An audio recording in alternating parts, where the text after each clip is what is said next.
ஓம் விக்னேஸ்வரா போற்றி, ஓம் நவக்கரனர்களை போற்றி. தனுசு ராசி நேயர்களுக்கு வணக்கம். தனுசு ராசி காலபுருஷ சக்கரத்தின் 9ஆம் இடம் தர்மஸ்தானம், குரு பகவானின் மூல திரிகோண ஆட்சி வீடு.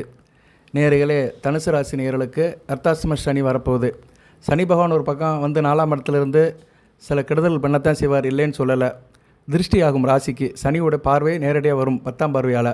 அது நல்ல விதமாக பார்க்கப்படாது. இதுக்கு ஏற்கனவே நான் வீடியோ போட்டிருக்கிறேன். சரியா நேயர்களே, கண்ணுபட போகுதுன்னு ஒரு வீடியோ போட்டிருக்கிறேன். பழைய வீடியோ போட்டிருக்கிறேன். இதுக்கு முன்னாடி உள்ள வீடியோ, அந்த லிங்கை வேணால் கொடுக்குறேன். அதை பார்த்தீங்கன்னா அந்த திருஷ்டியை பற்றி சொல்லியிருப்பேன்.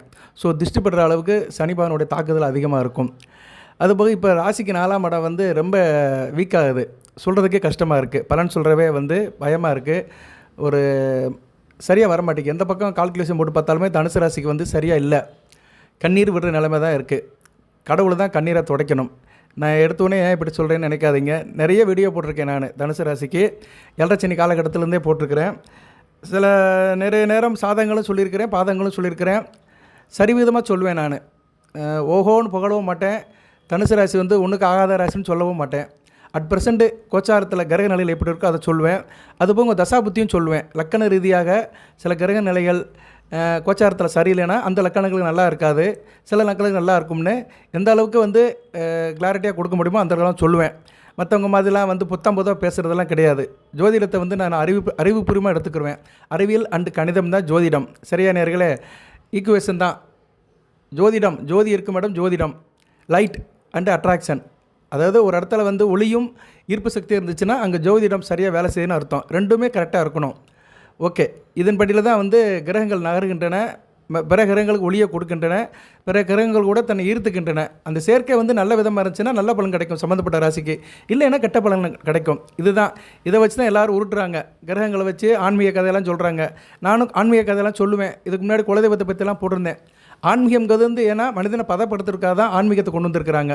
ஏன்னா கிரக நிலையில் மோசமாக இருக்கும்போது மனிதன் வந்து நேர்வழி படணும்னா அவன் வந்து கோயில் குளத்துக்கு போய் சில பூஜை புனஸ்காரம் பண்ணானா பதப்படுவான். அவனுக்கு வந்து எப்படின்னா அந்த கிரக நிலை சரியில்லாத போது சில செய்திகளை செய்கிற மாதிரி தோணும். அந்நேரம் வந்து அவனை கைகாலை கட்டு போடுறதுக்கு, அவனை வந்து நேர்வழிப்படுத்துறதுக்காக தான் ஆலய வழிபாடை கொண்டு வந்திருக்காங்க. வழியாக வேத ஜோதிடத்துக்கும் ஆன்மீகத்துக்கும் சம்மந்தமே இல்லை. பழைய ஜாதக புத்தகத்தில் பார்த்தோம்னா எந்த இடத்துல கூட எந்த சாமி பேரை சொல்லவே இல்லை. சூரியனை சிவனாக பாய்ச்சிருக்காங்க. அது உண்மை தான். அதெல்லாம் நடைமுறையாக உள்ளதான். இப்போ வந்து தெய்வத்தை சொல்கிறது எல்லாமே நடைமுறைக்கு உள்ள சாஸ்திரம் தான். நடைமுறை சாஸ்திரத்தில் தெய்வங்களை சேர்த்துக்கிட்டாங்க. வழிய வேத ஜோதிடத்தில் கிரக அமைப்பில் எந்த இடத்துலையுமே வந்து தெய்வங்களை பற்றி பெருசாக சொன்னதும் இல்லை. மனிதன் சௌரியமாக இருக்கணும், நல்வழி படணும், அவனுக்கு மாரி ஒரு சக்தி இருக்குது. அதை தான் இயற்கைன்னு கும்பிடுறோம். அந்த இயற்கைக்கு கட்டுப்பட்டு வாழணும். சரியா நேயர்களே, அதுக்காக தான் தெய்வத்தை கொண்டு வந்திருக்கிறாங்க. அதனால் நான் வந்து ஜோதிடத்தை பெரும்பாலும் அறிவியல் பூர்வமாக தான் எடுப்பேன். சயின்ஸ் தான், இங்கே சயின்ஸ் அண்ட் மேக்ஸ் தான். ஓகே, இப்போ வந்து 4ஆம் இடம் அர்த்தாஷ்டம சனி. அவர் சனி பகவான் வந்து ஏப்ரல் மாதம் போகிறாரு, மார்ச் 29 போகிறாரு திருக்கணித பஞ்சாயத்தின்படி. ஆனால் அதுக்கு முன்னாடி அங்கே பெரிய ஒரு ஏகப்பட்ட சிக்கல் இருக்குது. 4ஆம் இடம், ஒரு 4ஆம் இடம் வந்து ஒரு மனிதனுக்கு நல்லா இருக்கணும். ராசிக்கு 4ஆம் இடம். நான் வந்து எல்லாத்துக்குமே இந்த பலன் கன்வெர்ட் ஆகாமல் சொல்ல மாட்டேன். எல்லாத்துக்கெல்லாம் ஆகாது. ஜனன ஜாதகத்தில் சம்மந்தப்பட்ட கிரகங்கள் சரியில்லாமல் இருந்துச்சுன்னா அவங்களுக்கு வந்து சில பலன்கள் வந்து மைனஸில் போகும். சரியாக இருந்துச்சுன்னா நியூட்ரலாக இருக்கும். சரியில்லைன்னா மைனஸில் போகும். ஆனால் மேக்ஸிமம் ப்ளஸ் ஆகிறதுக்கு வாய்ப்பு இல்லை. தசாபுத்தி வேறு இந்த இடத்துல இருக்குது. தசாபுத்தி வந்து உங்களுக்கு சரியில்லாமல் போயிட்டுருக்கு. சனி திசை நடக்குது. அதுபோக வந்து புதன் திசை நடக்குன்னா கொஞ்சம் பிரச்சனை இருக்கும். குரு திசை நடக்கிறவங்களுக்கு மத்தியம பலன் இருக்கும். ஓகே, செவ்வாய் திசை நடக்கிறவங்களுக்கும் சிரமமாக தான் இருக்கும். ஸோ செவ்வாய் திசை, சனி திசை, புதன் திசை இது நடக்கிறவங்களுக்கு சிரமமாக இருக்கும். செவ்வாய் திசைக்கு கீழே சில பேருக்கு நடக்கும். சந்திர திசை நடக்கிறவங்களுக்கு மத்தியமமாக தான் இருக்கும். சூரிய திசை நடக்கிறவங்களுக்கு பங்குனி மாதம் நல்லா இருக்காது. ஒரு மாத காலம் நல்லா இருக்காது. அந்த ஒரு மாத காலம் பிரச்சனை இருக்கும். ஸோ தசையின் அடிப்படையில் தான் கோச்சார நிலையில் உள்ள கிரகங்கள் பலன்களை கொடுக்கும். இதை பற்றிலாம் யாரும் சொல்ல மாட்டாங்க. தசாபுத்தியை பற்றிலாம் யாருமே பேசுகிறதே கிடையாது. ஏன்னா அதை பற்றி பேசுகிறோம்னா ஜோதிட அறிவு தெரிஞ்சு இருக்கணும், ஜோதிடம் பார்க்கணும். இப்போ கமெண்ட் பாக்ஸில் நீங்கள் எனக்கு கேள்வி கேட்டீங்கன்னா நான் பதில் சொல்லுவேன், இன்ட்ராக்ட் பண்ணுறேன். பழைய ஆளுகளுக்கு நிறைய பேர் தெரியும், ரிட்டன் வியூவர்ஸுக்கெல்லாம் தெரியும். அவங்களுக்குலாம் சிறந்தாலும் தான் நன்றி. புதுசாக பார்க்குறவங்களுக்கும் கோடான கோடி நன்றி. இந்த இடத்துல இன்னொரு தகவல் சொல்கிறேன். இப்போ வந்து நம்ம சேனலில் வந்து யூடியூப் சேனலில் வந்து சூப்பர் தேங்க்ஸ் எனேபிள் பண்ணியிருக்கிறோம். அதுபோக வந்து மெம்பர்ஷிப்புக்கு எனேபிள் பண்ணியிருக்கிறேன். விருப்பம் இருக்கிறவங்க அதில் லாக்இன் பண்ணி மெம்பர் ஆகலாம். அதில் டேர்ம்ஸ் அண்ட் கண்டிஷன் கொடுத்துருக்குது. உங்களுக்கு தனியாக வீடியோ போடுவோம் நாங்கள். சரியா, அது எப்படி இருக்கோ அதுக்கு வீடியோ போடுவோம். கொஞ்சம் கிளாரிட்டியாக சொல்லுவேன். தனுசு ராசிக்கு அட் ப்ரெசென்ட் எப்படி இருக்குன்னு க்ளோஸாக மானிட்டர் பண்ணலாம். அதுபோக நீங்கள் கமெண்ட் பாக்ஸில் போடுறது வந்து எனக்கு முன்னாடியே வந்துடும். அதுக்கு நான் இன்ட்ராக்ட் பண்ணுவேன். இந்த ஃபெசிலிட்டி இப்போ செஞ்சுருக்கிறேன். எல்லோரும் செய்கிறதா, நான் லேட்டாக செஞ்சுருக்கேன், அவ்வளோதான். அதுபோக வந்து இன்னொரு தகவல், நான் அப்பீர் ஆக போகிறேன் நேரடியாகவே. ஏன்னா நம்ம கிட்டத்தட்ட ஆண்டவன் புண்ணியத்தில் 2,50,000 சப்ஸ்கிரைபர் வராங்க. நிறைய நேரில் என்கிட்ட ஜாதகம் பார்க்குறாங்க, நேரடியாக பேசுகிறாங்க, தங்களோட தகவலை பகிர்ந்துக்கிறாங்க. நான் இப்போ நேரடியாக அப்பியர் ஆகிறதுக்கு காரணம் என்னென்னா, கமெண்ட் பாக்ஸில் நிறைய பேர் கேள்வி கேட்குறாங்க. சில கேள்விகளை வந்து நான் ஷார்ட்டாக சொல்லிடுவேன். எஸ் ஆர் நோ கொஸ்டின் இருந்துச்சுன்னா அதுக்கு சொல்லிடுவேன். சில பேர் பெர்த் டேட்லாம் அனுப்புகிறாங்க. அவங்களுக்கு ஜாதகத்தை எடுத்து தான் நான் ப்ரெடிக்ஷன் கொடுக்கணும். அது நான் ஒருத்தன் தான் பண்ண முடியும். அதில் டெக்ஸ்ட் பண்ணி தான் அனுப்பணும். அது வந்து எனக்கு நடைமுறைக்கு ரொம்ப சிக்கலாக இருக்குது. என்னுடைய கமிட்மெண்ட்டுக்கு அது சிக்கலாக இருக்குது. வாய்ஸ்னா பிரச்சனை இல்லை, இப்படி பேசி அனுப்பிடலாம். ஆனால் அதில் அனுப்ப முடியாது. யூடியூப்பில் உள்ள கமெண்ட் பாக்ஸில் டெக்ஸ்ட்டில் தான் அனுப்பணும். நான் எல்லாத்துக்கும் உட்காந்து டெக்ஸ்ட் பண்ணவும் முடியாது. அதனால் இப்போ என்ன முடிவு எடுத்திருக்கிறேன்னா, அந்த கேள்வி பதிலுக்கு மட்டும் நேரடியாக அப்பியர் ஆகி அந்த கேள்வி பதிலுக்கு பலன் சொல்லிடுவேன். தனுசு ராசிக்கு கேள்வி பதிலுக்கு வந்து பலன் சொல்லுவேன். அந்நேரம் ராசி பலன்களும் சொல்லுவேன். அந்நேரம் எப்படி இருக்குது கிரக நிலைகள் அப்படின்னு உங்கள் ராசிக்கோ நட்சத்திரத்துக்கோ இல்லைனா ஜோதிட தகவல் ஏதோ ஒரு தகவலை சொல்லிவிட்டு கேள்வி பதிலில் சொல்லுவேன். நேரடியாக அப்பியர் ஆவேன். லைவ் வீடியோ கிடையாது. சரியாக நேரடியாக வந்து சொல்லுவேன். ரைட்டு, இது வந்து ப்ரொப்போசல். பட் இப்போ இப்படியா இருக்குது, தனுசு ராசிக்கு ப்ரொப்போசல் எப்படி இருக்குது அப்படின்னு பார்த்தோம்னா, தனுசு ராசிக்கு வந்து எதிர்காலம் எப்படி இருக்குன்னு பார்த்தோம்னா கொஞ்சம் சிக்கலாக தாங்க இருக்குது. சரியா, வருகிற மார்ச் 1ஆம் தேதியிலேருந்து ரொம்ப சிக்கலாக இருக்குது. ஜூன் 6ஆம் தேதி வரைக்கும் பிரச்சனையாக தான் இருக்குது. சரியா, மார்ச் 1லேருந்து ஜூன் 6 வரைக்கும், மார்ச் ஏப்ரல் மே ஜூன் 4 மாத காலங்கள் வந்து ரொம்ப கஷ்டமாக தான் இருக்குது. 4 மாத காலங்கள் வந்து நைய புடைக்கிற மாதிரி தான் இருக்குது. கவலைப்படாதீங்க, நான் இந்த வார்த்தையை சொல்கிறேன்னு. ரொம்ப அடித்து நொறுக்கிற மாதிரி தான் இருக்குது. கிரக நிலையில் ஒன்றும் சரியில்லை. கவனமாக இருங்க. குலசாமியை கும்பிடுங்க, இஷ்ட தெய்வத்தை கும்பிடுங்க, காவல் தெய்வத்தை கும்பிடுங்க. சிவராத்திரி நாளைக்கு. அதனால் சிவராத்திரி கோயிலுக்கு போகிறவங்க, குலதெய்வசாமி கோயிலுக்கு போகிறவங்க குலசாமியை கும்பிடுங்க. இல்லைனா பக்கத்தில் இருக்க சிவன் ஆலயத்துக்கு போயிட்டு வாங்க. நல்ல ஒரு சிறப்பை தரும். அர்த்தாஷ்டம சனியுடைய தாக்கம் குறையும். சரியா, 4ஆம் இடத்து சனியுடைய தாக்கத்தை வெகுவாக குறைக்கப்படும். இப்போ காம்பினேஷன் எப்படி சார் இருக்குது அப்படின்னு பார்த்தோம்னா, 4ஆம் இடத்துல சூரியன் போக போகிறாரு. இப்போ இன்றைக்கி வந்து மாசி 13, இன்னும் ஒரு 17 நாள் கழித்து அவர் வந்து பங்குனி மாதம் முழுக்க 4ஆம் இடத்துல தான் இருப்பார். கிட்டத்தட்ட பார்த்தோம்னா அது வந்து மார்ச் 13ஆம் தேதி கிட்ட வந்து ஒரு 13-14 வரும். சரியா நேர்களே? ஆமாம், மார்ச் 15ஆம் தேதி போகிறாரு. மார்ச் 15 வந்து ராசிக்கு 4ஆம் இடத்துக்கு போகிறாரு. அவர் போகிறதுக்கு முன்னாடியே வந்து அங்கே வந்து புதன் போயிடுறாரு. புதன் ஒரு முக்கியமான கிரகம். ராசிக்கு வந்து 7-10 குடையவன், கலஸ்தர ஸ்தானாதிபதி, தொழில் ஸ்தானாதிபதி. தொழிலில் நிறைய பிரச்சனை ஆகும். நிறைய பேர் வந்து தவறாக சொல்லிட்டு இருக்கிறாங்க. 4ஆம் இடத்துல என்ன சொல்கிறாங்க, அது பேர் சதுர்கிரக கூட்டணிங்கிறாங்க. நானே இதுக்கெல்லாம் போட்டிருக்கிறேன். திரிகிரக கூட்டணி, சதுர்கிரக கூட்டணி, நவபஞ்சம கூட்டணி, எத்தனையோ பேரில் நானும் வீடியோ போட்டிருக்கிறேன். நீங்கள்லாம் பார்த்துருக்குறீங்க. நான் வாய்ப்பு கரெக்டாக இருந்தால் தான் போடுவேன். ஈக்குவேஷன் கரெக்டாக இருந்தால் தான் பலன் அதை சொல்லுவேன், சாதகம்னு சொல்லுவேன். இப்போ ஈக்குவேஷன் சரியில்லை. எப்படியா சரியில்லை அப்படின்னா அதை சொல்லணும்ல. இந்த சதுர்கிரக கூட்டணி அப்படின்னு சொல்கிறது வந்து திரிகிரக கூட்டணி, 4ஆம் இடம் மீனத்தை மையப்படுத்தி சொல்கிற யோகங்கள்லாம் தனுசு ராசிக்கு உண்மையிலே நடக்குமா சார்னா நடக்காது. நிறைய பேர் போடுறாங்க, நீங்களும் பார்க்குறீங்க. ஒரு சிலர் தான் போடுறாரு. நான் பார்த்தேன். நான் வேத ஜோதிடத்தை பற்றியும் சொல்லலை அவர். சரியா, வேத ஜோதிடத்தை பற்றியோ கிரகங்களோட அமைப்பை பற்றியோ எதுவுமே சொல்லாமல் நின்றுட்டு பிச்சை போடலாமா, உட்காந்துட்டு பிச்சை போடலாமா, பிச்சை யாருக்கு போடணும், போடக்கூடாது. நீங்கள் வந்து பிச்சை வந்து தண்ணீராக கொடுக்கலாம், அதை கொடுக்கலாம், காசு பணம் கொடுக்கக்கூடாது. எனக்கு கொஞ்சம் நேரம் பார்த்தேன். அப்புறம் வந்து எனக்கு அது வந்து பிடிக்கலைன்னு சொல்கிறத கேட்டு புரியலை. என்னடா ஜோதிட அரிச்சுவடிக்கும் இந்த இதுக்கும் வேறு மாதிரி இருக்கேன்னு அப்படி விட்டுட்டேன். இப்படி நிறைய பேர் யூடியூப்பில் போடுறாங்க. அதெல்லாம் கேளுங்க, வேண்டாம்னு சொல்லலை. ஆனால் ஒரிஜினாலிட்டிஸ் நெவர் ஃபெயில்டு. ஜோதிடம்ங்கிறது ஒன்று இருக்குது. அது என்றைக்கும் பொய்த்து போகக்கூடாது. ஜோதிடத்தை ஜோதிடமாக தான் சொல்லணும். அது கோச்சார பலன்கள் சொல்கிறது வந்து கடலில் வந்து காயத்தை கரைச்சி விடுற மாதிரி. அதனால் இதெல்லாம் கரெக்டாக சொல்ல முடியாது. யார் வேணாலும் பேசலாம். ஒரு தனி மனித ஜாதகத்தை எடுத்துகிட்டு நம்ம பேச முடியாது. ஏன்னா அவன் சட்டையை பிடிச்சி கட்டுருவான். ஏன்னா அப்படி இல்லைடா, நீ ஏன்டா அப்படி சொல்கிறேன்னு கட்டுருவான். இதில் அப்படி கிடையாது. யார் வேணாலும் எதை வேணாலும் சொல்லலாம். தனுசு ராசி எஜமானராக இருப்பாங்க, முதலாளியாக இருப்பாங்க, கோடீஸ்வரனாக ஆகலாம், டாட்டா சுமோவில் போகலாம், இல்லைனா பிஎன்பிடி காலில் போகலாம், இல்லைனா கட்ட வண்டியில் போகலாம். யார் எது வேணாலும் சொல்லலாம். யாரும் கேட்க போகிறது கிடையாது. வேணால் கமெண்ட் பாக்ஸில் திட்டுவாங்க, பொய்யா சொல்கிற, ஃபேக்கு அப்படி இப்படிம்பாங்க. ஆனால் நான் வந்து யதார்த்தத்தை சொல்லுவேன். நான் உண்மையை சொல்லுவேன். இருந்த போதிலும் வந்து வேத ஜோதிடத்தை அடிப்படையில் தான் சொல்லணும். ஜோதிடத்தை என்றைக்குமே வந்து நம்ம ஜிகனா வேலை போட்டு மறைக்க முடியாது. சரியா நேர்களே? அதனால் இந்த மற்றவங்க போடுற யூடியூப் இதெல்லாம் பார்க்கும்போது எனக்கு சில நேரம் மன வருத்தமாக தான் இருக்குது. ஏன்னா ஜோதிடத்தை நான் சுவாசமாக நினைக்கிறவன். எனக்கு ரொம்ப சங்கடமாகவும் இருக்குது. இப்படியே போயிடுச்சுன்னா அடுத்த வரைந்த தலைமுறைகள்லாம் ரொம்ப கஷ்டப்படுவாங்க. இப்போ இந்த 2020 பார்க்குறவங்களாம் இன்னும் ஒரு 20-30 வருஷம் கழித்து ஜோதிடம்னா வேறு ரூபத்தில் பார்ப்பாங்க. நான்லாம் 90 ஜோதிடம் கற்றுக்கும் போதெல்லாம் ரொம்ப சங்கடப்பட்டு கற்றுக்கிட்டேன். அப்போல்லாம் ஒன்றும் செய்ய முடியாது. ஒரு தகவல் சேர்க்கணும்னா லைப்ரரியில் போய் புக் எடுக்கணும், 4-5 ஜோசியர்கிட்ட போய் கேட்கணும். அவங்களாம் சொல்லிக் கொடுக்க மாட்டாங்க. ரொம்ப கஷ்டப்படுவாங்க 90 நான் ஜோதிடம் கற்றுக்கும் போதெல்லாம். இப்போ வந்து அப்படி கிடையாது. எது வேணாலுமே கூகுளில் போட்டோம்னா டக்குன்னு வந்துடும். அது உண்மையாக பொய்யோ ஒரு ஆர்டிக்கல் இருக்கும். சரியா, ஒருத்தர் எழுதியிருப்பார்.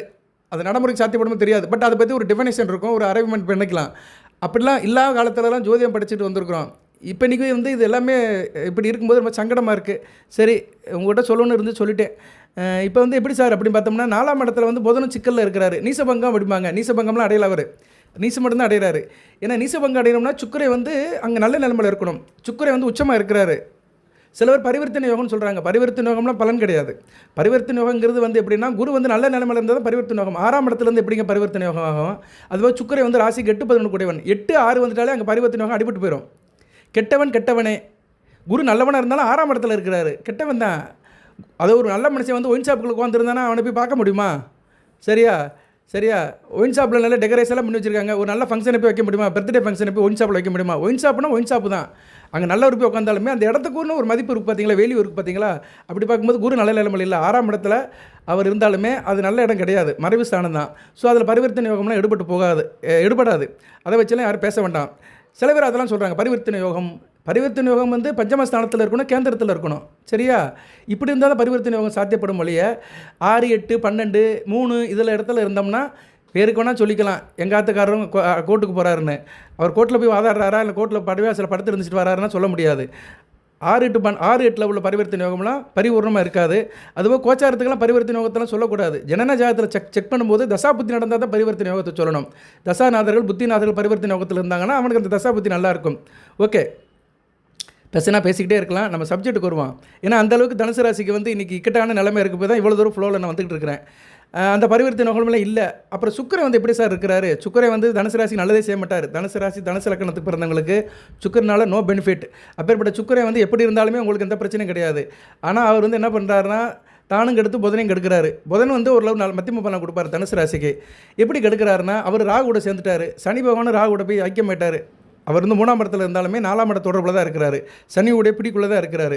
அந்த 18 டிகிரி பிடிக்குள்ளே தான் இருக்கிறாரு. சுக்கிரனும் சனி கூட வந்துட்டார். இதில் ஒருத்தர் சொல்கிறாரு சுக்கிரை வக்கரம் அடைய போகிறாரு. ஆமாம், வக்கரம் அடைகிறாரு. மார்ச் 1ஆம் தேதி வக்கரம் அடைகிறாரு. வக்கரம் அடைந்தாலும் பின்னோக்கி தானே வராரு. பின்னோக்கி 3ஆம் இடத்துக்கு சுக்கிரன் வந்தாருன்னா நல்ல விசேஷம் கிடையாது. கும்பத்தில் வந்து அவருக்கு நல்ல இடம் கிடையாது. கும்பத்தை நோக்கி தான் வருவார். ராகு கூட இழுத்துட்டு வருவார். ராகுக்கு வசதியாக போச்சு. நம்ம ஒன்று இழுத்துட்டு போனோம்னா நம்ம கூடயே வந்துச்சுன்னு வச்சுங்களேன், நமக்கு வசதியாக இருக்கும். அது வரமாட்டேன்னு போனால் தான் நம்ம அது கூட கொஞ்சம் ஸ்ட்ரெயின் பண்ணுவோம். ஏன்னா ராகு எப்போயுமே வக்கரத்தில் இருக்கிற கிரகம் தான், பின்னோக்கி நகர கிரகம் தான். அதனால் ராகுவோட சேர்ந்து சுக்கிரன் பின்னோக்கி தான் வராரு, சனியை நோக்கி தான் வராரு. சிறப்பாக இருக்காது. ராகு சனி சுக்கிரன் இந்த காம்பினேஷன் நல்லா இருக்காது. சரியா? சனி பகவான் வந்து தனுசு ராசிக்கு மத்தியம பலனை கொடுப்பாரு. அவர் அஸ்தமன நிலையில் இருக்கிறாரு. அது சிறப்பு கிடையாது. 2-3 கூட அஸ்தமன நிலையில் இருக்கிறனால குடும்பத்தில் பிரச்சனை, வாயை திறந்தாலே பிரச்சனை, அக்கம் பக்கத்தில் பிரச்சனை, ஆள் கொஞ்சம் என்னாபிளாக இருக்க முடியாது. சரியா? இயல்பாக இருக்க முடியாது. இப்படிலாம் சில அமைப்புகளை வந்து சனி பகவான் வந்து பேர்ச்சியாருக்கு முன்னாடியே கொடுக்க ஆரம்பிச்சிட்டாரு. அதுபோக வந்து அடுத்து சூரியன் நல்ல மனுஷன், நல்ல கிரகம். சரியா? சூரியன் தனுசு ராசிக்கு அப்பழுக்கற்ற யோகர். இந்த வார்த்தையை நான் ஒரு 1000 தடவை சொல்லியிருப்பேன் தனுசு ராசி வீடியோ கேட்குறவங்களுக்கு. ஏன்னா அந்தளவுக்கு சுத்தமானவர், எவர் கிரீன். அப்பேற்பட்டவர் வந்து 3ஆம் இடத்துல ஓரளவு நல்ல பலன்கள் கொடுக்குறாரு. 4ஆம் இடத்துல போய் அவர் நொந்து நூலாயிருவார். சூரியன் வந்து 4ஆம் இடத்துல பங்குனி மாதம் முழுக்க நல்ல நிலைமையில் இருக்க மாட்டார். ஸோ நல்ல பலன்கள் கிடைக்காது. 9 கூடியவன் 9 8ஆம் இடத்துல மறதினால தவப்பன வழி பிரச்சனைகள், தவப்பன வழியில் போக்குவரத்து பிரச்சனைகள், தொட்டக்காரையும் தொடங்காது, எதுலையுமே அதிர்ஷ்டம் இருக்காது. அரசியல்வாதிகள், ஆளுமை, அதிகாரம் எல்லாமே அடிபட்டு போயிடும். அதுபோக வந்து செவ்வாய் ஒரு முக்கியமான கிரகம் தனுசு ராசிக்கு. 5 வருட கூடியவன். அவர் கொஞ்சம் விரயத்தை கொடுத்தாலுமே யோகத்தை கொடுக்குறவர், அதிர்ஷ்டத்தை கொடுக்குறவர். லக்குனா செவ்வாய் தான் தனுசு ராசிக்கு. செவ்வாய் எப்போல்லாம் நல்ல நிலைமையில் கோச்சாரத்தில் வராரோ அப்போல்லாம் தனுசு ராசிக்கு லக்கு அடிக்கும். அவருக்கு வந்து 7ஆம் இடத்துல வக்கரகதியில் தான் இருக்கிறார். 7ஆம் இடத்துல வக்கரகதியில் இருந்தார்னா அதில் லாஜிக் என்ன இருக்குது? 8ஆம் இடத்தை நோக்கி போகிறாருன்னு அர்த்தம். 8ஆம் இடத்துல செவ்வாய் இருந்தார்னா சுத்தம். அங்கேயும் அதில் நீசம் அடைவார். ஒன்றும் செய்ய முடியாது. ஸோ உங்களுக்கு சனி பயிற்சியாகி போனாலுமே செவ்வாய் வந்து உங்களுக்கு ராசிக்கு வந்து 9ஆம் இடத்துக்கு வரணும். 9ஆம் இடத்துக்கு வந்தால் தான் உங்களுக்கு கொஞ்சம் ரிலாக்ஸேஷன் கிடைக்கும். 9ஆம் இடத்துக்கு எப்போ சார் வராரு அப்படின்னா ஜூன் 6ஆம் தேதி வராரு. ஸோ ஜூன் 6ஆம் தேதி வரைக்கும் உங்களுக்கு கஷ்டம்தான், இடியாப்பு சிக்கல் தான், கண்ணீர் விடுற காலம்தான். அந்த கண்ணீரை வந்து கடவுளை தான் துடைக்கணும். இது கொஞ்சம் நான் எக்ஸீடாக சொல்கிறேன். கடவுள் வந்து யார் தன் கையை வச்சு கண்ணீர்லாம் துடைக்க மாட்டார். அந்தளவுக்கு சிரமப்படுவீங்க. சரியா? கண்ணீர்னால் கண்ணீர் விட்டு ஒவ்வொன்றும் அழலாம் மாட்டீங்க. கொஞ்சம் மனப்புழுக்கம் இருக்கும். கொஞ்சம் என்ன சொல்கிறது, கொஞ்சம் ஸ்ட்ரெயின் பண்ணுவீங்க. காரிய தடங்கள் இருக்கும்.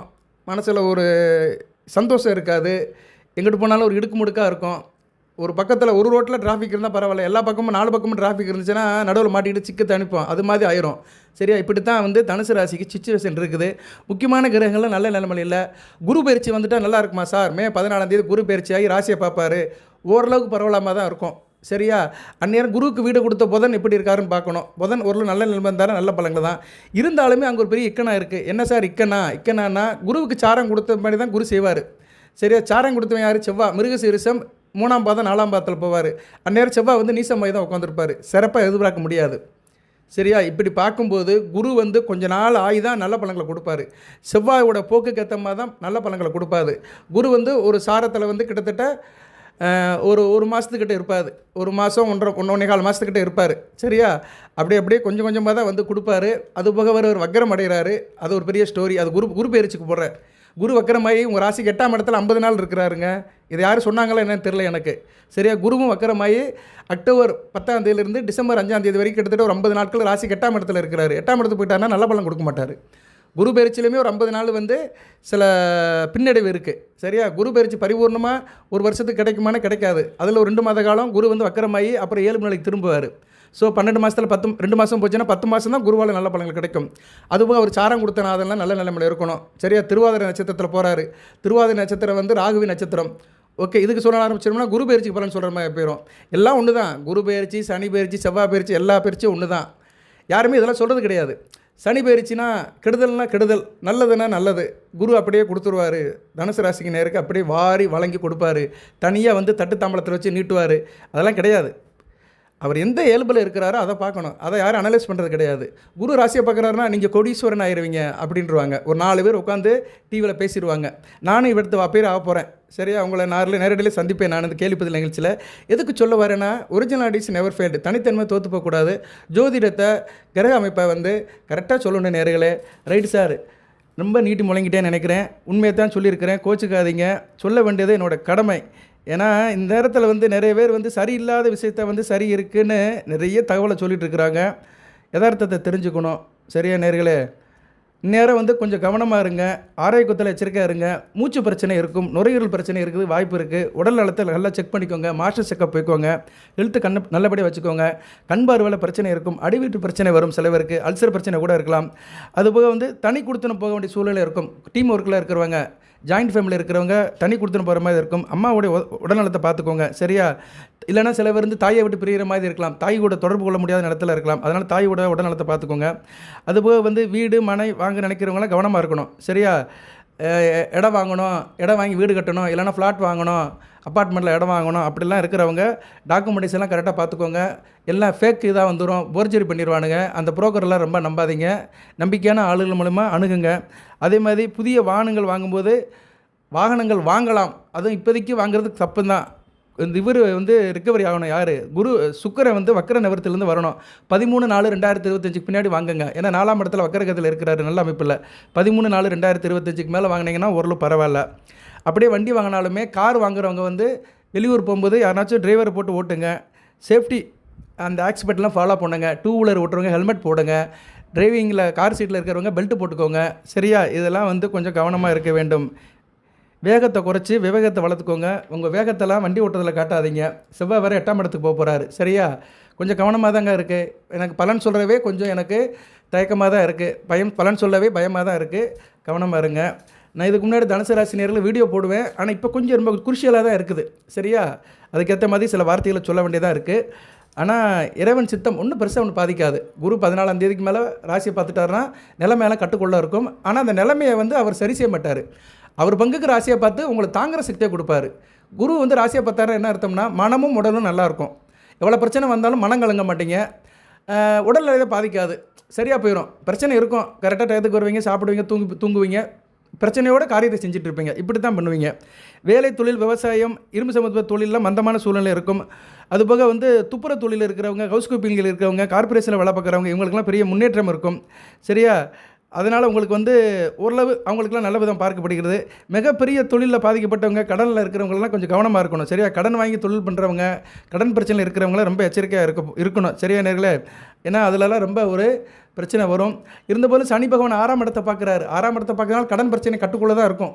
ஏன்னா சனி பார்க்க சர்வநாசம். அவர் வந்து சனி பயிற்சிக்கு முன்னாடி 6ஆம் இடத்தை பார்க்குறதுனால கடன் பிரச்சனைலாம் ஓரளவு வெளியே வருவீங்க. அதெல்லாம் இந்த நாள் இருக்குது. சரியா நேர்களே? பட் இருந்தாலுமே நான் சனி பயிற்சி வீடியோ போடும்போது கொஞ்சம் சொல்கிறேன். சனி 4ஆம் இடத்துக்கு போகக்கூடாது. போனாலுமே வந்து அவர் 6ஆம் இடத்தை பார்க்குறது ஒரு ஆறுதல் தான். சரியா? தனக்கு பிடித்த ரிஷபத்தை பார்ப்பார், ஒரு ஆறுதல் தான். இருந்த போதிலும் அவர் வந்து ராசிக்கு 10ஆம் இடத்தையும் பார்ப்பார், ராசியும் பார்ப்பார். அதுதான் பெரிய சிக்கல். அர்த்மாஸ்மஸ்ட சனி அப்படின்னா 4ஆம் இடத்துல சனி வந்துட்டாருனால அவருடைய பார்வைப்படுற இடம் வந்து கர்மஸ்தானம், ராசி. ஒரு ஆணுக்கோ பெண்ணுக்கோ வந்து கர்மம் செய்யணும். கர்மம்னா என்ன? தொழில் தான், செய்கிற காரியம், வினை.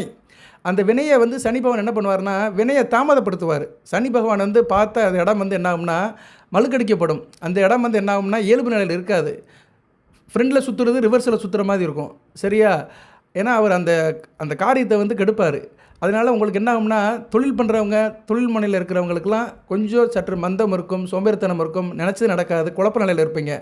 அதுபோல் ராசியை பார்க்குறதுனால ஆள் அப்செட் ஆயிடுவீங்க. இவ்வளோதாங்க, வேறு ஒன்றும் கிடையாது. இதுதான் சனி பயிற்சியில் மேக்ஸிமம் நடக்கும். கவனமாக இருந்துக்கோங்க. சாதாரண மக்களுக்கு, மிடில் கிளாஸ் மக்களுக்கு ஓரளவு சனி பகவான் நல்லது செய்வார். சரியா? கொஞ்சம் பணக்காரங்களுக்கு தான் கெடுதல் பண்ணுவார். இப்போ யாரும் நினச்சிடாதீங்க ஏன் பணக்காரனை உனக்கு பிடிக்காதான்னு நினைக்காதீங்க. ஏன்னா 10ஆம் இடத்தை பார்க்கறதுனால தொழில் அதிபர்கள் தான் 10ஆம் இடத்துல இருப்பாங்க. இப்போ தொழில் பண்ணுறாரு, பிஸ்னஸ்னால் அவர் கொஞ்சம் சொந்த வீடு வச்சுருப்பாரு, 2 கார் வச்சுருப்பாரு, அவங்களாம் பணக்காரன்னு சொல்கிறோம். சனி பகவான் வந்து பொதுவாகவே வேலைக்கார கிரகம் தான். உழைப்பவர்களுக்கு வந்து நல்ல பலன்களை கொடுப்பாரு, சோம்பேறிகளை வந்து தட்டி கேட்பார். ஸோ சாமானியப்பட்ட மக்கள், நடுத்தர மக்கள், பிலோ மிடில் கிளாஸில் இருக்கிறவங்களுக்குலாம் சனி பகவான் நல்ல பலனை கொடுப்பாரு. இருந்த போதிலும் வீண் வாக்குவாதங்கள்லாம் தவிர்த்துருங்க. 2ஆம் இடத்துக்கு செவ்வாய் பார்வை இருக்கிறதுனால. அதுபோல் கணவன் மணி உறவுலாம் கொஞ்சம் நல்லாயிருக்கும். செவ்வாய் பயிற்சிக்கு முன்னாடி கணவன் மணி உறவுலாம் நல்லாயிருக்கும். ஏப்ரல் 7ஆம் தேதிக்கு முன்னாடி கணவன் மணி உறவு நல்லாயிருக்கும். இவர் பிரிஞ்சு போனவங்க, கான்ட்ராக்ஷனில் இருக்கிறவங்க ஒன்று சேர்ந்துக்கிறவங்க, இதெல்லாம் நல்ல விதமாக பார்க்கப்படுகிறது. அதுக்கு முன்னாடி நல்லாயிருக்கும். செவ்வாய் வந்து 8ஆம் இடத்தை விட்டு 9ஆம் இடத்துக்கு போயிட்டாருன்னா இடம், மனை, வீடு வேணலாம் வாங்குவீங்க. அது உங்களுக்கு நல்லபடியாக இருக்கும். உங்கள் பேர் செல்வாக்கெல்லாம் அது இருக்கும். ஏன்னா செவ்வாய் தனக்கு பிடிச்ச வீட்டில் போய் உட்காருவார். சரியா? தனக்கு பிடிச்ச வீட்டில் போய் சிம்மத்தில் உட்காருவார். சனி பயிற்சிக்கு மட்டும் பலன் சொல்லக்கூடாதுங்க. எல்லா பயிற்சியும் சேர்த்து தான் தனுசு ராசிக்கு பலன் சொல்லணும். சரியா? பலன்னு வரும்போது எல்லாம் காம்பினேஷன் தான். நான் வெறும் சோறை மட்டும் சாப்பிடுன்னு சொல்லக்கூடாது. சாப்பாடு சாப்பிட்றோம்னா சாதம், கூட்டு, பொரியல் எல்லாம் வச்சு தான் சாப்பிடணும். சிலவர் இந்த சனி பகவானுக்கும் குருவுக்கும் மட்டுமே பலன்களை போட்டு அப்படியே போயிடுவாங்க. அதுக்கடுத்து என்ன நடக்குன்னே சொல்கிறது கிடையாது. மற்ற கிரகத்தை கண்டுக்கிறதே கிடையாது. சரியா? காம்பினேஷன் தான் இங்கே பலன்களே. ப்ரிடிக்ஷன் வந்து எப்போயுமே காம்பினேஷன் தான். அரசியல் கட்சி இருக்கிறவங்களுக்கு ஓரளவு நல்லபடியாக பார்க்கப்படுகிறது. இந்த செவ்வாய் பயிற்சிக்கு முன்னாடி நல்லாயிருக்கும். ஆனால் நாள் இருக்குது. சரியா? அந்த நாள் இருக்கிறத வந்து இப்போ பலன் சொல்கிறதுக்கு வேஸ்ட்டு தான். ஏன்னா ஜூன் 6ஆம் தேதிக்கு மேலே ஒரு பெனிஃபிட் கிடைக்குங்கிறது வந்து இப்போ சொல்கிறது வந்து உங்களுக்கு வந்து அது 10ஓட 11 போயிடும். சரியா நேர்களே? இதுக்காக நான் க்ளோஸாக வீடியோ போடுவேன். தனுசு ராசிக்கு வந்து இப்படி வார ஒரு வீடியோ ஏதோ ஒரு சப்ஜெக்ட் எடுத்து பேசுவேன். பட் இப்போதைக்கு என்ன சொல்கிறேன்னா இந்த மற்றதெல்லாம் இருக்கட்டும். இப்படி சொல்லி முடிக்கிறேன் நான் வீடியோவை. 4ஆம் இடத்துல கூட்டணி சரியில்லை. சரியா? வெகுவாக படிக்கப்படுற யாரும் சூரியன் தான். @ சூரியன் ரொம்ப பாதிக்கிறாரு.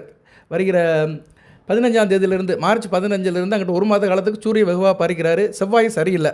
அதனால் என்ன பண்ணுங்கன்னா மற்றதெல்லாம் மறந்துடுங்க. அந்த சனி பயிற்சி, குரு பயிற்சிலாம் மறந்துடுங்க. இப்போ @ தான் நமக்கு நிஜம். நிகழ்காலம் தாங்க நிஜம். சரியா? இது இறந்த காலத்தை ரெக்கவரி பண்ண முடியாது. எதிர்காலம் வந்து நம்ம நிஜத்தை நிகழ்காலத்தை சரி பண்ணிட்டாலே எதிர்காலம் சேஃபாக இருக்கும். இன்றைக்கி நைட்டில் நான் சீக்கிரமாக சாப்பிட்டு சீக்கிரமாக தூங்கிட்டேன்னா நாளைக்கு காலையில் 6 மணிக்கு டான் எந்திரிச்சிடலாம். இதுதான் நமக்கு கான்செப்ட்டு. அதே மாதிரி எல்லா விஷயத்துலையும் நீங்கள் வச்சுக்கோங்க. நிகழ்காலத்தை எப்படி நிஜம் பார்க்கணும், நல்லபடி ஆக்கணும்னா சூரியன் செவ்வாய் சரியில்லை. சிவன் கோயிலுக்கு போங்க. செவ்வாய்க்கிழமை போங்க, ரொம்ப சிறப்பு. செவ்வாய்க்கிழமை சூரியன் கோயிலுக்கு போங்க. அங்கே உள்ள தெய்வத்தை கும்பிடுங்க, சாமியை கும்பிடுங்க, அம்பாவை கும்பிடுங்க. முருகப்பெருமான், சிவன் கோயிலில் இருக்க முருகப்பெருமானை போய் கும்பிட்டுட்டு மற்ற காரியத்தெல்லாம் முடிச்சுட்டு வாங்க. சிறப்பாக இருக்கும். அங்கே சனி சுபம் இருந்தாலும் சரி, காலபேர் வந்தாலும் சரி, ஒரு விளக்கு போட்டு வாங்க. சரியா? நல்ல இதை மட்டும் தொடர்ந்து செய்யுங்க. நல்ல விதமாக பார்க்கப்படுகிறது. துர்க்கை அம்மனுக்கு விளக்கு போடுங்க. ஏன்னா 4ஆம் இடத்துல ராகு இருக்கிறாரு. ஸோ இப்போதைக்கு நீங்கள் போக வேண்டிய ஒரே இடம் சிவன் கோயில் தான். சிவன் கோயிலை நோக்கி உங்கள் கால்கள் அகலட்டும். சரியா? சிவன் கோயிலுக்கு போங்க. அங்கே நீங்கள் போய் நின்றுட்டு பிச்சை போட்டாலும் சரி, உட்காந்துட்டு பிச்சை போட்டாலும் சரி, பிச்சை போடுறதுக்கெல்லாம் ஒரு பலன்கள் போடுறாங்க. நான் ஒரு இது முதலே சொன்னேன் பார்த்தீங்களா? அதிலெல்லாம் ஒன்றும் கிடையாது. எந்த காரியத்தையும் மனம் வந்து எந்த இடத்துல செய்யலாங்க. சரியா? மனம்தான் நமக்கு கோயில். நெஞ்சமே கோயில், நினைவே சுகந்தம், பூஜை கொள்ள வர பராபரமே. சம்பிரதாயத்தெல்லாம் தூக்கி போட்டுருங்க. சரியா? மனம் நல்லா இருந்தால் எந்த இடத்துலையும் இறைவன் நம்மளை நோக்கி வருவார். மனம்தான் சகலமும் என்பார். மனம்தான் நல்லா இருக்கணும். சரியா? மனச்சுத்தம் இருக்கணும். உடல் சுத்தம் இருந்தாலும் பிரயோஜனம் கிடையாது. உடல் சுத்தம் அகச்சுத்தம் தான். குளிச்சுட்டு கோயிலுக்கு போ, நல்ல ட்ரெஸ்ஸை போட்டு கோயிலுக்கு போ, துவைத்த துணியில் வச்சு போட்டுக்கிட்டு போ, அழுக்காக போகாத. அதெல்லாம் எதுக்குன்னா அட்மாஸ்பியருக்கு தான். கோயிலுக்கு போத சுத்தமாக போனோம்னா தான் கோயில் சுத்தமாக இருக்கும். ஆலயம் தொழுவது சாலமும் நன்றுனா கோயில் முதல் சுத்தமாக இருக்கும். அதுக்கு முதல்ல நம்ம சுத்தமாக போகணும். ஆனால் அதுக்கு முன்னாடி மனச்சுத்தம் இருக்கணும். மனச்சுத்தம் இருந்தால் கோயிலுக்கெல்லாம் போக வேண்டாம். வீட்டில் உட்காந்து 10 நிமிஷம் ப்ரே பண்ணிட்டு போய்கிட்டே இருக்கலாம். சாமி வந்து கோயில் தான் இருக்காருன்னு கிடையாது, வீட்டிலே இருக்கிறாரு. அதுதான் குடும்பம் ஒரு கோயிலுன்னு இருக்கான். கிரக பிரவேசம்னு என்ன அர்த்தம்? கிரகம்னாலே வீடு தான். கிரகம் நல்லா இருந்தாலே எல்லா கிரகம் நம்ம வீட்டை நோக்கி வந்துடும். சரியா? அஷ்டலட்சுமி நம்ம வீட்டில் குடியிருப்பா. நவநீதி ஆட்டோமேட்டிக்காக பின்னாடியே வந்துடும். அஷ்டலட்சுமி வந்துருச்சுன்னா நவநீதி பின்னாடியே வந்துடும். அதனால் நீங்கள் வந்து ரொம்ப ஸ்ட்ரெயின் பண்ணாதீங்க. அங்கே போகணும், இங்கே போகணும். நானே சொல்லியிருப்பேன் நிறைய கோயிலுக்கு போங்கன்னு இருப்பேன். அதெல்லாம் லக்கண ரீதியாக அந்த கோயிலுக்கு போங்கலாம் சொல்லியிருப்பேன். அதெல்லாம் சாய்ஸ் தான். இந்த கோயிலுக்கு போகிறதுன்னு சொல்கிறதெல்லாம் சாய்ஸ் தாங்க. சரியா? அதெல்லாம் வந்து ஒரு உங்களை நல்வழிப்படுத்துறதுக்கு சொன்ன விஷயந்தான். பட் வீட்டிலே இருந்து பிரார்த்தனை பண்ணுங்கள், தியானம் பண்ணுங்கள், கந்தசஷ்டி கவசத்தை படிங்க, சிவமந்திரத்தை சொல்லுங்கள், திருப்புகழை படிங்க, தேவாரம் பாருங்கள், படிங்க. படிக்க முடியல, பாராயணம் பண்ண முடியலாம், படிங்க. இதெல்லாம் செய்ய செய்ய நல்லாயிருக்கும். சூரியன் வலுப்படுவார். சூரிய நமஸ்காரம் பண்ணுங்கள். பங்குனி மாதம் முழுக்க சூரிய நமஸ்காரம் பண்ணுங்கள், சுகப்படுவீர்கள். சரியா? நீங்கள் விடுற கண்ணீர் வந்து ஆனந்த கண்ணீராக மாறும். அது இறைவன் எந்த அளவுக்கு கும்பிட்றோமோ அந்த அளவுக்கு நம்மளுடைய வருத்தமான நம்ம கஷ்டப்பட்டு விடுற கண்ணீர் எல்லாமே ஆனந்த கண்ணீராக மாறும். நல்லபடியாக பார்க்கப்படுகிறது நேயர்களே. இத்துடன் இந்த வீடியோ நிறைவு பண்ணுறேன். அடுத்து சில மாற்றங்கள்லாம் வரும். சில கரக சேர்ச்சிகள் வரும்போது ப்ளஸ் ஆர் மைனஸ் சொல்கிறேன். What ever maybe. இப்போதைக்கு வந்து அர்த்தம இடம் 4ஆம் இடம் பொதுவாக சனி பயிற்சிக்கு முன்னாடி சரியில்லாமல் தான் இருக்குது. அதுக்கேற்ற மாதிரி தயார்படுத்திக்கோங்க. எது தகவல்னால் கமெண்ட் பாக்ஸில் கேளுங்க. ஜனன ஜாதகம் செக் பண்ணுற அணுகுங்க. அதோடைய டேர்ம்ஸ் கண்டிஷன் என்னென்னு சொல்லுவேன். வாட்ஸ்அப்பில் டெக்ஸ்ட் மெசேஜோ வாய்ஸ் மெசேஜோ கொடுங்க. வாழ்த்துக்கள் நேயர்களே. எல்லாமல் இறைவன் தனுசு ராசி நேயர்களுக்கு சில சௌபாகியத்தையும் சில ஐஸ்வர்யத்தையும் சில நன்மையிலும் கொடுப்பார். அனைத்து வளங்கள் நலங்களை பெற்று தேக ஆரோக்கியத்துடன் தீர்க்காயலுடன் நீடோடி வாழ்க, நிறைந்த வளம் பெறுக. நன்றி நேயர்களே.